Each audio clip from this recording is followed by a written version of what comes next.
Yeah, it's just the last thing I wanted to just emphasize is just how we're drawn to this superficial element of knowledge and experience in life when there are things that are so much deeper, so much richer.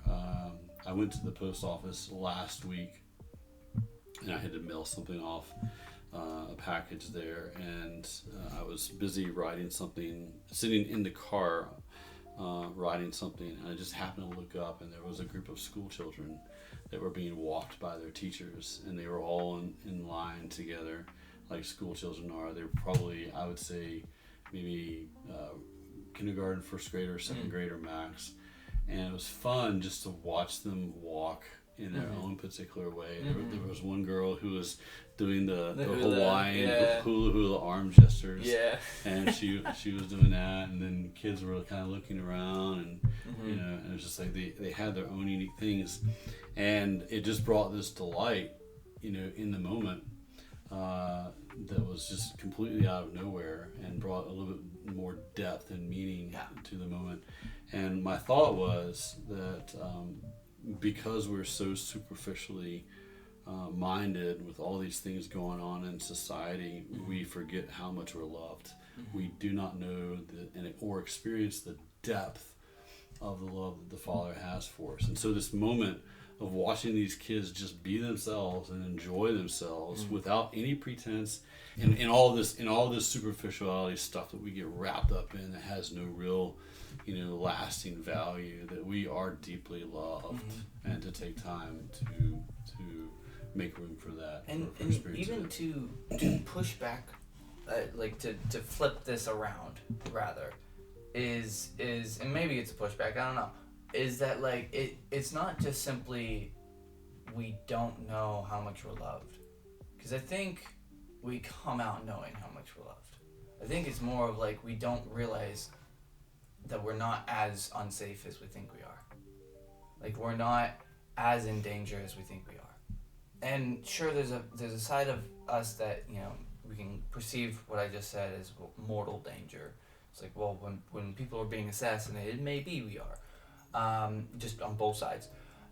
Now, but on the flip side of that, we are not as in danger when it comes to the fact that Jesus is calling us out as within him there is a being beyond this being that we are eternally safe in, and so we could end our lives today, our lives could be ended rather today, and we are still safe, which is just radically it repositions our mindset when you consider how, and we were talking the other night about how early church fathers and mothers were pacifistic to a very large degree, if not to a total degree.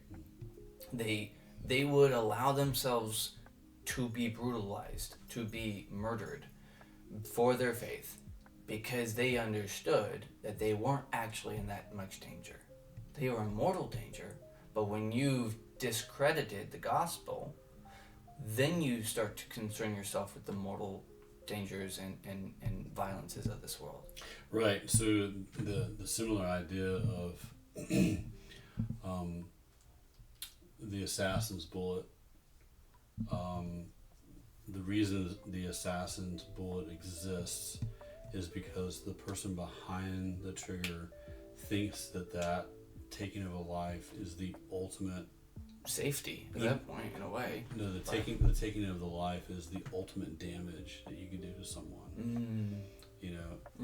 To them, their earthly life is the most important thing. Yeah. And as you observed, the earlier Christians, they knew that their life was safe and secure. It's a permanent thing within God. And there's so many testimonies of how well early Christians died, that it actually was something that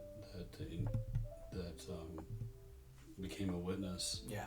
These martyrs to the truth and vitality of Christ. Liars don't die for the faith.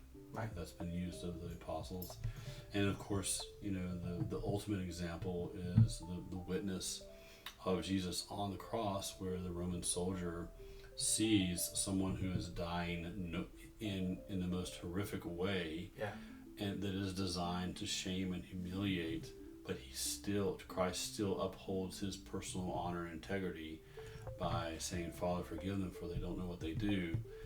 He gives up the spirit, and the soldier says, surely that was the Son of God. Mm-hmm. So the fact that Christ was not holding on to this earthly existence as the end all of experiences, but was safe in his Father's hands, that is huge. And I think this is a lesson to learn as well, and you're very right to point that out, that this issue of being safe or being in danger is very important.